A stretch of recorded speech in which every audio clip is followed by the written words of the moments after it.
গীতার বাবা টিপকে বলে, এটা আমার জামাই বাবা স্বস্তিক মুখার্জি।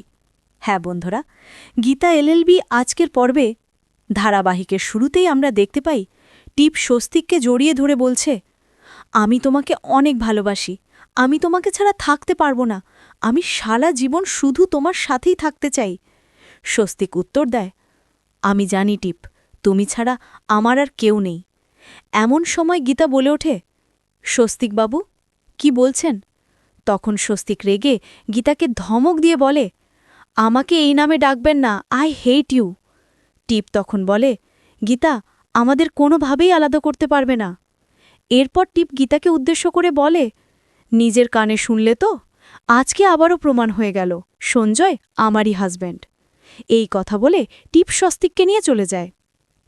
এরপর গীতার বোন গিনি এসে সেখানে বলে, গীতা সবকিছু জোর করে আদায় করা যায় না, তুই সবকিছুতে থাবা বসাতে চাস। তখন মেহেক উত্তর দেয়, সেটা তো তোমাকে দেখেও বোঝা যায় বৌদি। গিনি রেগে গিয়ে বলে, কথা শোনাচ্ছ? শোনাও, তোমরা তো পর, আমার নিজের বোনই তো আমাকে কথা শোনাতে ছাড়ে না। এরপর গিনি সেখান থেকে চলে যায়। শুভ তখন খুব ভেঙে পড়ে। বাকি সবাই শুভ অনেক বোঝায়, কিন্তু শুভ মেহেককে বলে, আমাকে একটু একা থাকতে দাও।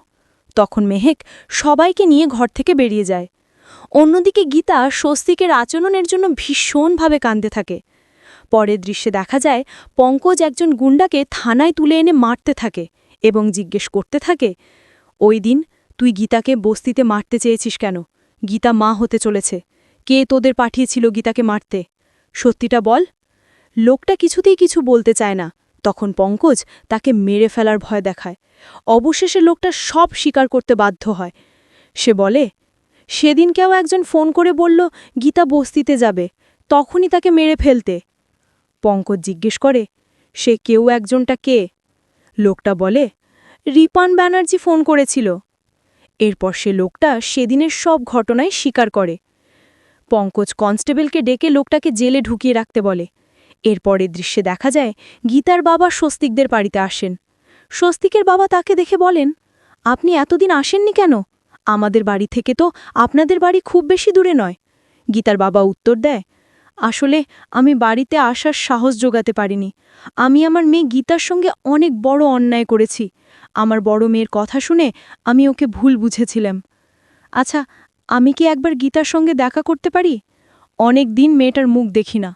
গীতার বাবা বলেন, আমি এখন থেকে তোমাকে তুমি করে বলছি।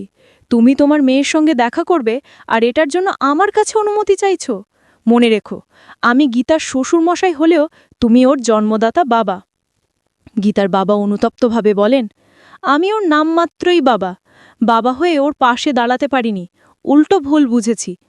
গীতার বাবা বলেন, তুমি তো একজন উকিল, নিজের বুদ্ধি বিবেচনা দিয়ে বিচার করার বদলে একজন বোঝালো আর তুমি বুঝে গেলে, আর তা নিয়ে তুমি আমাদের বাড়ি আসা ছেড়ে দিলে। ঠিক তখনই মেহেক এসে গিলিনকে ডেকে গীতাকে আনতে বলে। গীতা এসে তার বাবাকে পা ছুঁয়ে প্রণাম করতে গেলে তার বাবা আটকায়। তিনি বলেন, এ কি করছিস? এই সময় প্রণাম করতে নেই। গীতা কেঁদে কেঁদে বলে, হঠাৎ এতদিন পর মেয়ের কথা মনে পড়ল। গীতার বাবা কেঁদে কেঁদে বলে, তোকে মুখ দেখাবো কিভাবে? আমি একজন বাবা হয়ে এতটা অকৃতজ্ঞ হলাম কিভাবে? গীতা বলে, থাক, ওইসব পুরনো কথা এখন তুলছ কেন? গীতার বাবা বলেন, আমাকে বস্তিতে সবাই অপমান করছিল, কিন্তু সেদিন তুই ছাড়া কেউ পাশে ছিল না।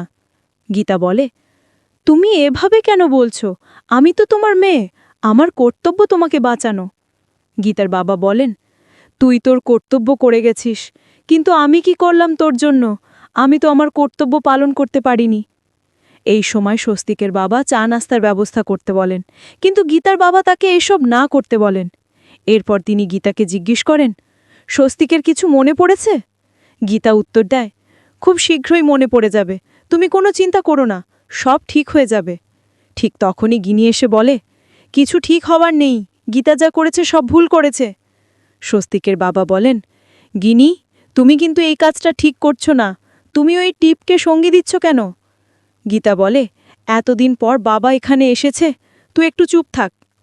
গিনি রাগে বলে, বাবা, তুমি এই বাড়িতে এলে আর আমাকে একবারও জানাওনি? তখন মেহেক আর গিলিন বলে, আঙ্কেল আমাদের বাড়িতে আসলে তোমাকে কেন জানাতে হবে? গীতা বৌদি তো আছে, গীতা বৌদিকে জানালেই হবে।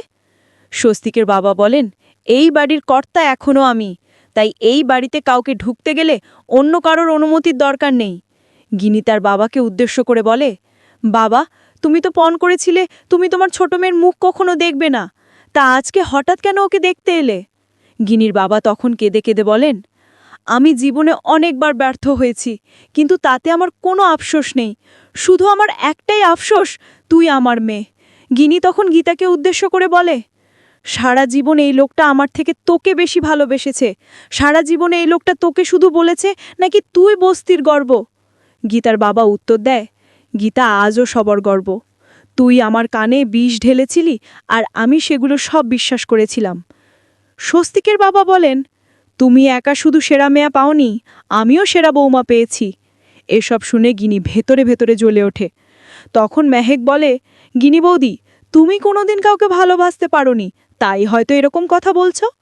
গীতার বাবা বলেন, গিনি, তোকে অনুরোধ করছি, তুই দয়া করে ঝগড়া করিস না। আমি এখানে শুধু এসেছিলাম গীতাকে দেখতে আর আমার জামাই বাবা জীবন কেমন আছেন সেটা জানতে। ঠিক তখনই টিপ এসে বলে, আপনি বোধহয় ভুল বলছেন। গীতা জিজ্ঞেস করে, তুমি কে? টিপ উত্তর দেয়, আমি টিপ লাহিড়ী, সঞ্জয় লাহিড়ীর স্ত্রী, আর গীতা ভুল করে নিজের স্বামীর সঙ্গে গুলিয়ে ফেলছে। গীতার বাবা তখন বলেন, ভুল বলছো, সবাই তো বলছে ওই স্বস্তিক।